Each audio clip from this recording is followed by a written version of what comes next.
Esse é o Thales. E esse é o Ike. E nós somos os Bright Brothers. Bem-vindos a mais uma edição de Descobrindo Personalidade com os Bright Brothers. Estamos aqui com um cineasta muito especial. Nosso convidado de hoje é Clementino Júnior. Seja bem-vindo. Seja bem-vindo. Olá, bom dia, boa tarde, boa noite, dependendo do horário que cada um esteja assistindo. Isso. Bom, Clementino, primeiramente, muito obrigado por ter aceito o convite e estar aqui conversando com a gente. Eu acho que vai ser muito legal. E no início do programa, a gente sempre pede para o convidado dar-se uma visão geral, né, sobre si, assim, apresentar um pouquinho, contar um pouco da trajetória, para que quem esteja assistindo conheça um pouco mais. Quem é Clementino Júnior? Essa pergunta é meio complexa, né? Não sei se vocês estão com esse tempo todo. Mas Clementino Júnior é um cara, um homem preto, carioca. Brinco às vezes que eu sou um baiano engarrafado no Rio, porque meus pais são de Salvador, vieram para o Rio na década de 50. Minha mãe, para conhecer o pai dela e se tornar... realizar o sonho dela, que era um sonho impossível para uma mulher negra nos anos 50 do século passado, que era ser atriz, e mesmo trabalhando no serviço público, quando chegaram aqui, concretizou essa meta, se tornou a atriz Chica Xavier. E meu pai, que veio atrás da paixão da vida dele, chegou aqui e também acabou entrando no meio artístico e se tornou o ator Clementino Kelé. Então, sou fruto desse casal, né? Sou filho temporão, o terceiro. Minhas duas irmãs nasceram muito antes, né? Viveram um período muito dessa estabilização da família, que envolveu a fase da ditadura, bem pesado para todos, inclusive para quem trabalhava no serviço público e não era cooptado por esses pensamentos que são bem complexos, né? Que vêm sendo debatidos constantemente, sempre tem que se voltar à memória sobre esse período. E eu praticamente aprendi a escrever em versos de scripts de novela e cinema, que tinham muitos papéis, muita coisa que ficava guardada de todas as produções nas quais eles trabalharam. Então, tinha o roteiro, né, de um lado e a folha em branco do outro. Eu desenhava minhas histórias em quadrinhos, minhas primeiras experiências narrativas no verso dessas folhas. Mas, de uma forma orgânica, eu vim aprendendo o que era narrativa audiovisual antes mesmo de me tornar um cinéfilo e depois querer realmente me tornar um cineasta, a partir desses roteiros. Assim, minha primeira experiência com leitura, de exercitar a leitura, eram aqueles textos escritos naquele formato muito específico, do outro lado das minhas histórias em quadrinhos, e que eu desenhava, que eu tentava propor uma narrativa em um traço, mas pensar literariamente, entender uma narrativa, era a partir daqueles roteiros. Tanto que muitas décadas depois, quando eu me torno professor, sem nunca ter feito o curso de audiovisual, professor de audiovisual, já fazendo meus filmes, eu percebo o quanto que eu já sabia de roteiro, porque isso já estava muito ali no início, né? Se você me perguntar sobre um livro infantil quando eu tinha 5, 6 anos, raros títulos eu vou saber. Agora, tem cenas de novelas dos anos 70 e 80 que eu me recordo, quando eu vejo assim num canal desse que passa essas novelas antigas, eu me lembro muito disso. Então, Clementino é esse cara que vai surgindo, plantando um sonho quase impossível também para a minha época, década de 80 e 90, de ser cineasta. Eu vou para a Escola de Belas Artes e entro para ser designer na Escola de Belas Artes da UFRJ, mas já sentindo que eu não queria ser designer, que eu queria ser cineasta, e volto de uma maneira autodidata em busca desse sonho, que depois de 2000 eu começo a realizar meus filmes de maneira orgânica, experimental, a partir da animação, que foi minha primeira linguagem, e hoje em dia eu estou com 34 filmes e batalhando ainda um espacinho, tanto na produção independente como na educação audiovisual, que é o que, digamos assim, me mantém vivo e me sustenta. Sim, que legal. Olha, na verdade são vários pontos aqui que eu quero comentar um pouquinho. Primeiramente, né, seus pais incríveis, né, atores fantásticos. Então, você já nasceu, né, com o cinema já desde criança. Então, isso é bem legal. Gostei realmente de você contando que o seu primeiro contato assim, com narrativas foi através desses roteiros, né, que já existiam na sua casa. E Isso é algo assim muito especial. Acho que quando a gente vai conversando com pessoas que fazem cinema, sempre surge esse tema de que o cinema acaba puxando a pessoa para si, acaba, né, meio que seduzindo quase um a pessoa, chamado, né, quase um chamado. Algumas pessoas, até alguns diretores falam que é, né, como um vício, né? Você às vezes até está com dificuldade, mas não tem como largar, porque simplesmente é algo que está dentro de um narrador de história, né, de conseguir algo que está dentro da alma. Algo que está dentro da alma. Que tem que ser expressado. E, sim, muito legal também o seu trabalho como professor, porque realmente é algo muito importante. A educação é né, crucial para a gente formar novas pessoas, para conseguir também expandir qualquer área que seja, no caso audiovisual.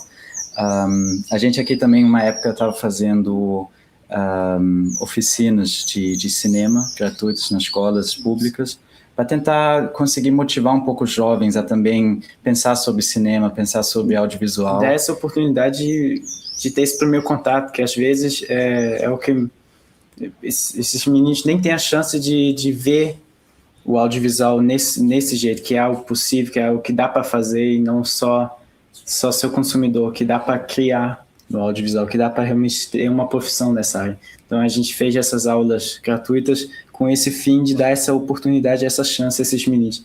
E com muitos talentos, que a gente viu realmente muitos jovens muito engajados, que têm já um olhar muito específico para fotografia ou para direção. A gente estava até comentando isso no outro bate-papo, para quem já assistiu, para quem ainda quer assistir, com o Luciano Vidigal, que é sobre essa questão de incentivar jovens que talvez sem esse incentivo não teriam esse acesso, mas que têm talento e que poderiam realmente, que têm histórias para contar, porque todos nós temos histórias para contar e é muito importante levar essa oportunidade. Então isso é bem legal. Agora eu tenho uma pergunta para você. Bem no início, quando você começou, você falou, né, que também passou por muitas dificuldades.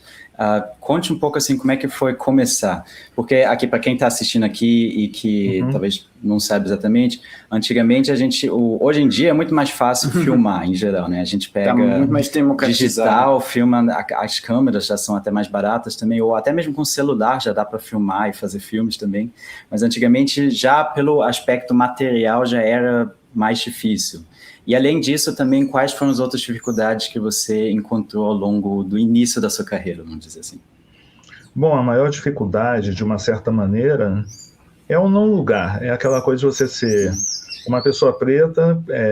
Quem hoje em dia acompanha os debates sobre a inserção do negro como autor, como produtor e como realizador ou realizadora no audiovisual, sabe que é uma discussão que começa a se tornar mais forte, não que nunca tivesse existido, mas se tornar presente e virar política pública a partir de 2016. Estamos há 10 anos praticamente transformando isso em política pública. Precisou haver, aí eu falando de uma forma crítica, haver um golpe parlamentar para as pessoas sentirem que muito do que foi conquistado estava se acabando, para começarem a dar ouvido a questões que já estavam sendo batidas na tecla. A pesquisa do GMA da UERJ, que trazia justamente a quase inexistência de autores pretas e pretos, e principalmente das mulheres pretas enquanto autoras, esse vácuo, desde a produção de Adélia Sampaio nos anos 80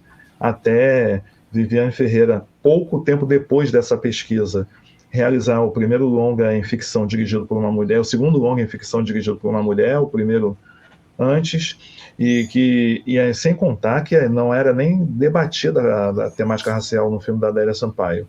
Então, eram outras pautas importantes, mas como essa ausência era algo muito forte no período que eu pensei em estudar cinema, isso vestibular de 1988. Então, realmente, quando eu busco a Escola de Belas Artes, é porque eu estava buscando ser quadrinista. Pensei assim, vou para outra coisa que eu sempre fiz a vida toda, desenhar e contar história em quadrinhos. E, de repente, quando você entra na Escola de Belas Artes, e não é simplesmente um reprodutor de uma estética padrão, não quer seguir aquele caminho, e ver a sua autoralidade, o seu traço e tudo não sendo visto como algo belo, como algo plausível, como algo bom, praticamente parei de desenhar.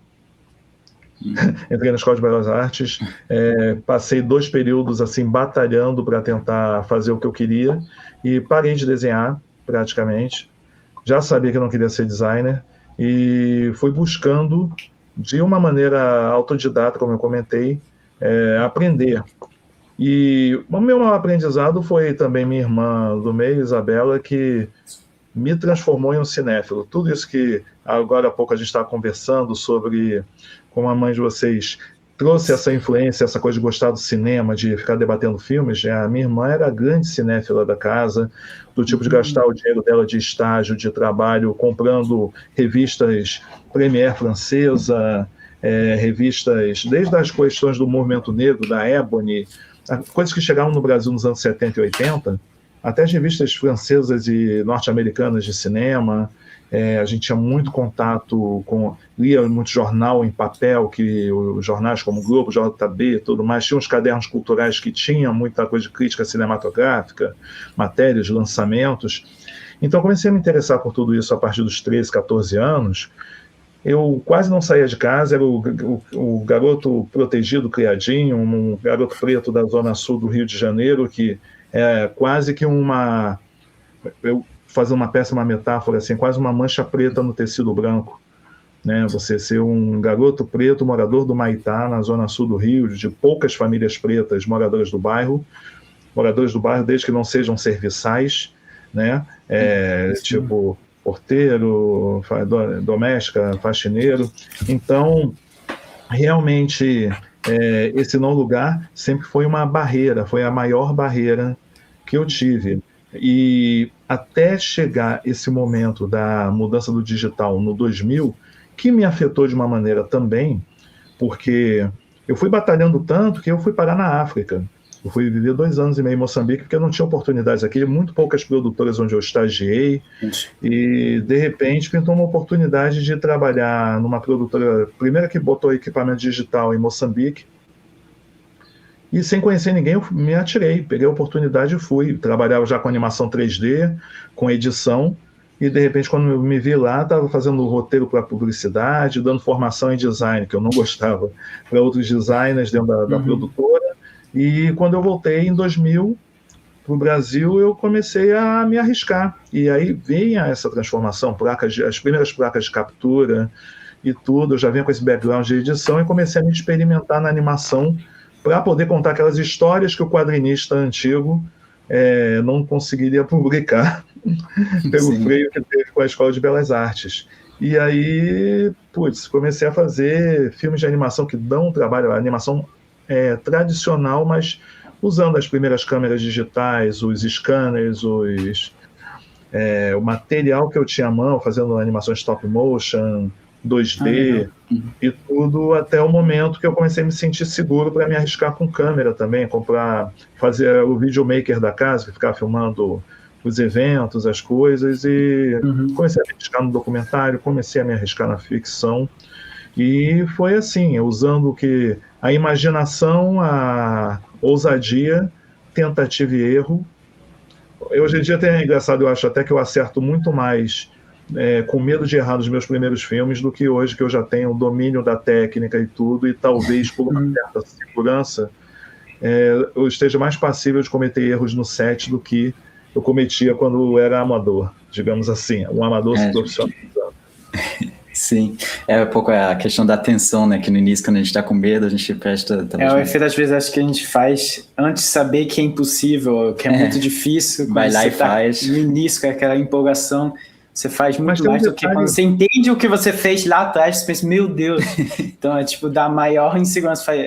Parece contra-intuitivo, mas acontece mesmo. Só um detalhe rapidinho que também foi muito importante. Quando eu começo a me inserir, junto com outros amigos que eram da Escola de Belas Artes, como Marcelo Marão, um grande animador, talvez o principal animador do país hoje em dia, ele me incentivou a entrar na ABD na época, a Associação Brasileira de Documentaristas e Curta-Metragistas, que era a associação que dava mais atenção às pautas da produção independente. Então também me inserir, após o meu primeiro e segundo curta, nas discussões do audiovisual, aí daqui a pouco como associado, me tornando membro da diretoria, daqui a pouco me tornando presidente da ABD do Rio e vice-presidente da ABD Nacional. A ABD hoje em dia não existe mais, mas foi uma das associações mais longevas do audiovisual, desde os anos 70, da Jornada da Bahia, e foi formando, encabeçado por muita gente importante, entender como é que funciona realmente a questão da cadeia do audiovisual, das discussões das políticas públicas, o diálogo com o poder público para ter mais acesso a essas políticas públicas. Quando eu falo política pública, eu não estou falando simplesmente edital, mas para pensar todo o impacto da cadeia, inclusive da parte que me toca, que é o acesso, né, de pensar políticas públicas para pessoas pretas que não tiveram oportunidade como eu. Hoje em dia, se temos a PAN, Associação dos Produtores Negros de Audiovisual, e temos tantas outros coletivos e tudo, que trazem outras pautas de grupos que não foram... eu não gosto de usar o termo identitário, porque há um reducionismo dos hegemônicos em jogar o identitário como uma forma de segregar algo que não se quer acolher enquanto parte de um grupo maior, que são os produtores de audiovisual, ponto. Então, quando diz, a pauta identitária está matando... Não está matando. O que está matando é justamente a exclusão de que pessoas pretas, pessoas indígenas, LGBTQ, amarelas, etc., estejam tendo as mesmas oportunidades de acesso à visibilidade, à autoria e aos recursos, que é o mais importante para poder manter a produção audiovisual.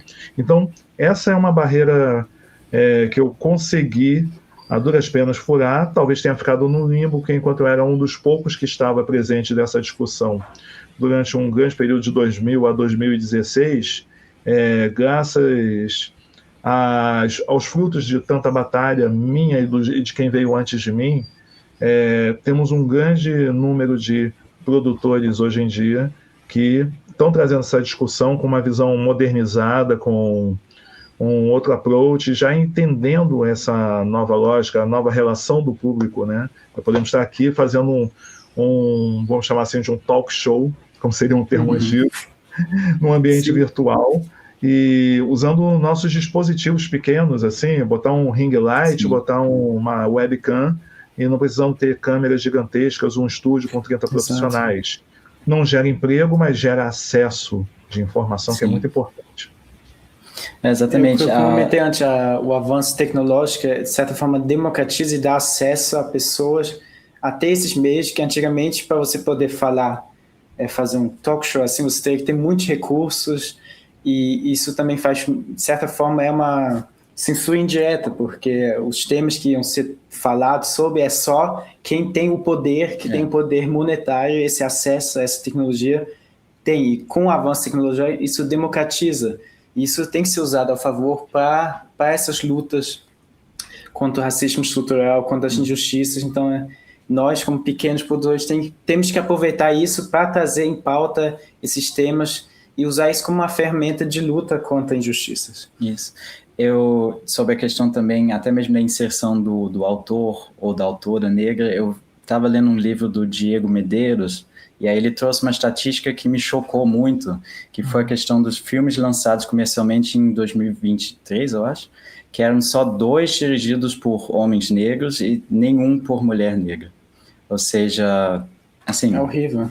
Dá para claramente ver a dificuldade da inserção e também quão é excludente mesmo. Então, é uma luta muito grande para conseguir furar essa bolha, e por isso mesmo políticas públicas são realmente muito importantes para conseguir aumentar o acesso mesmo, né? No caso, eu acho que é realmente muito essencial, basicamente.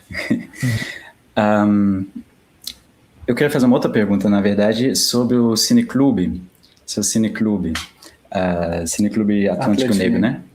Conte pra gente um pouquinho. Então, ontem mesmo eu fiz uma sessão aqui no Rio de Janeiro, a primeira do ano, do Cineclube.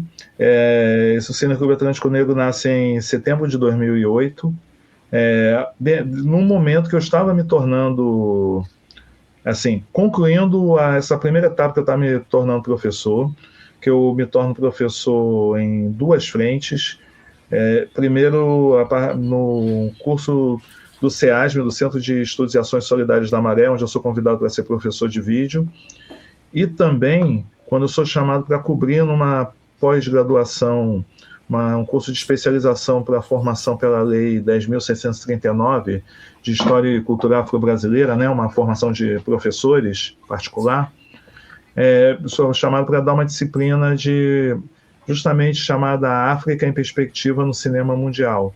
Então, como discutir os conteúdos afro-brasileiros e, assim, conteúdos que discutem racialidade no cinema para uso em sala de aula, e sem ser mestre, doutor, sem qualquer experiência anterior de sala de aula, mas porque desde que eu saí da primeira vez, antes mesmo de ir para Moçambique, eu saí a primeira vez do Brasil e descobri o cinema negro nos museus do Smithsonian, quando eu estava passeando em Washington, e entrei num dia que estava numa mostra de cinema africano e descobri o cinema de Ousmane Sembène e pirei total.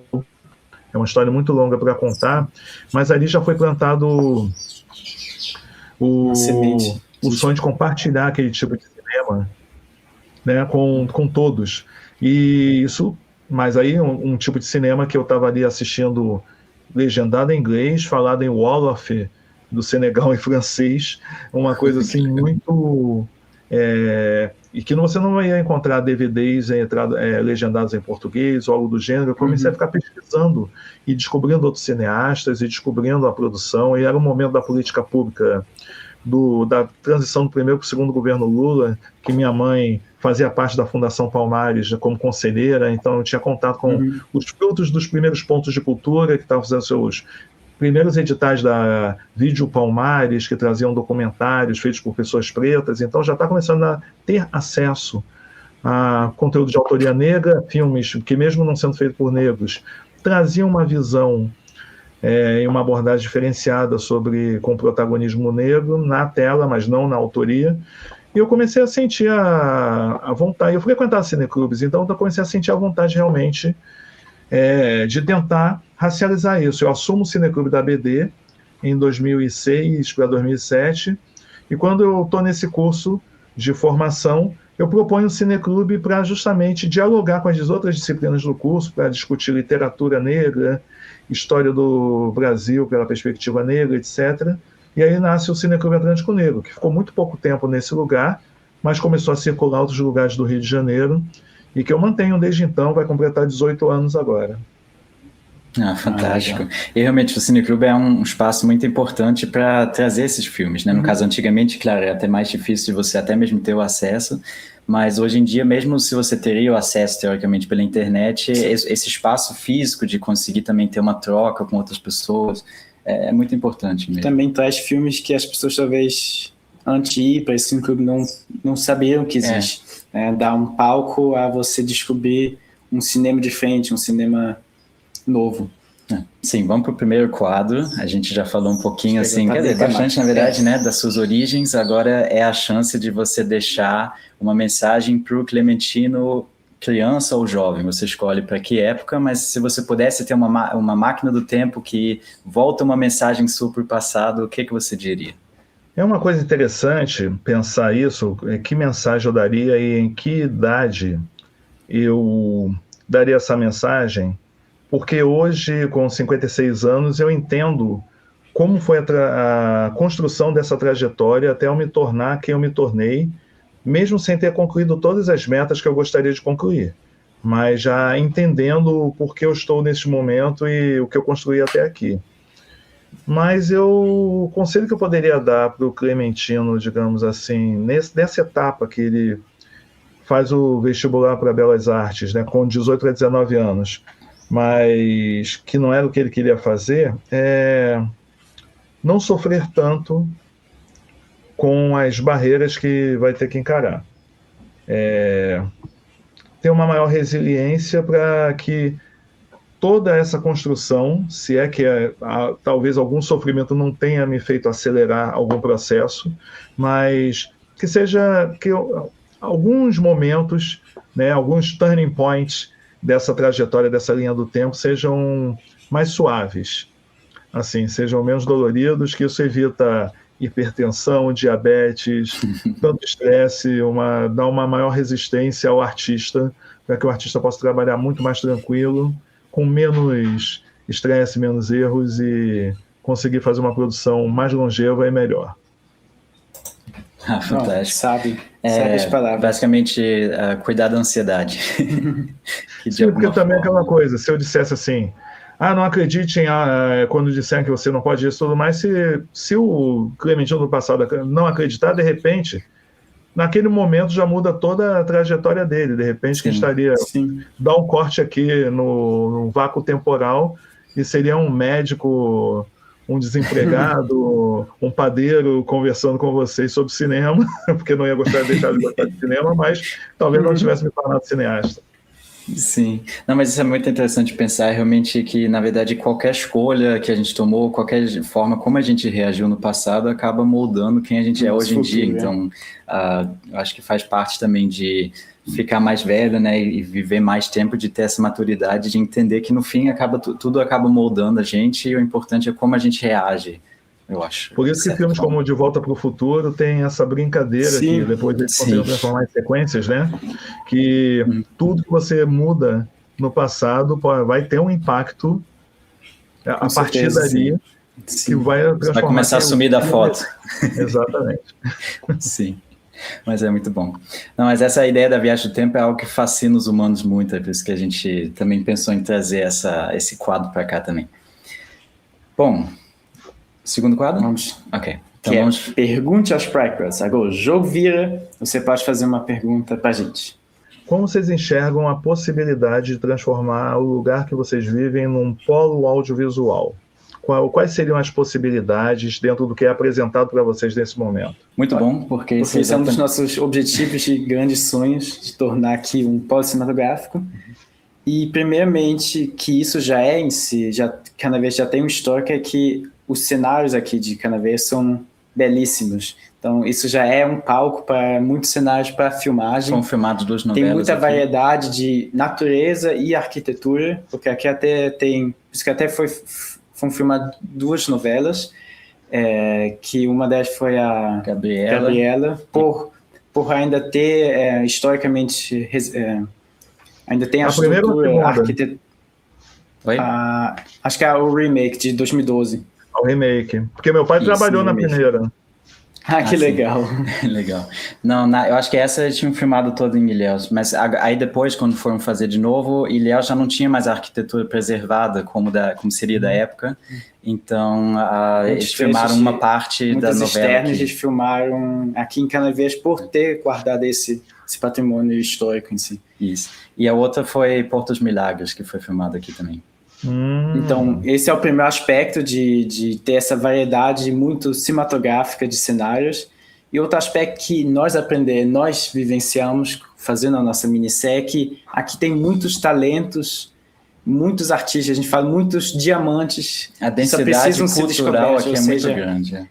Dar esse espaço para... Tem muito jovem, muita gente com muito talento, que se tiver a oportunidade de emprego no audiovisual sendo feito aqui em Canaveiras, é algo que realmente é uma mina de diamantes. E a gente está no momento organizando a primeira mostra Cine Portal de Canaveiras, e aí a ideia é que a gente vai ter uma mostra competitiva para os jovens de Canaveiras fazerem curtas e poderem competir, ter prêmio, também tem um pouco esse evento de tapete vermelho, prêmio... para dar um pouquinho assim, essa motivação e já talvez, quem sabe, começar uma carreira ou outra. Esse é no momento que a gente está fazendo aqui. A gente enxerga esses potenciais. Estamos trabalhando para isso. Parabéns. Obrigado. Muito obrigado. Bom, na verdade, é isso. Antes da gente partir para as considerações finais, a gente abre aqui o espaço para você convidar outra pessoa. Quem você acha que também deveria ser descoberto pelos Prycross? Então, eu pensei em talvez fazer uma curva e buscar, dentre os mais antigos, quem ainda está aí, que recentemente teve um retorno de visibilidade, com curta-metragem documental Dois Nilos, que é o Afrânio Vital. Afrânio Vital, que foi talvez também dentre as figuras negras a que mais produziu audiovisual no século passado, que dirigiu filmes e tudo, apesar de que muitos deles não foram preservados, mas que foi revelada essa... É um dos pioneiros negros do cinema brasileiro, mesmo não trabalhando também em pautas racializadas, é um intelectual, filósofo, um cara muito gente boa, e acho que seria uma excelente sugestão e justamente revelar para quem não conhece quem eram esses caras que estavam, enquanto havia cinema novo, cinema marginal, e ele estava ali com esse movimento todo, trabalhando com muitos desses e produziu seus filmes, e o que é justamente um cara como esse não ter suas obras preservadas, mas ter uma memória muito viva do que era aquele contexto do audiovisual. Então, Afrânio Vital é o meu indicado. Depois passo o contato. Que legal. Fantástico, sim. Vamos convidar ele e, na verdade, já estou ansioso, porque eu acho que esse bate-papo tem potencial. Sim. Mas é isso. Bom, agora a gente parte para as considerações finais. Eu só queria agradecer aqui mais uma vez a sua participação. Foi um bate-papo muito legal. Eu acho que com certeza a gente poder conversar mais e quem sabe com uma edição futura... conversar por horas. Exatamente, a gente chama de novo. E é isso. Se você quiser falar alguma coisa ainda, que é seu espaço. Não, minha vontade de conversar por horas, na verdade, já vou começar a ver o roteiro de como ir conhecer Canavieiras. Aí vou ter o maior prazer de ser recebido aí para um café, um bom bate-papo, de repente a gente trocar ideias, trocar filmes e tantas outras coisas, e é muito bacana poder essa oportunidade de um papo geracional, ver jovens interessados em ouvir nós de outras produções, outros territórios,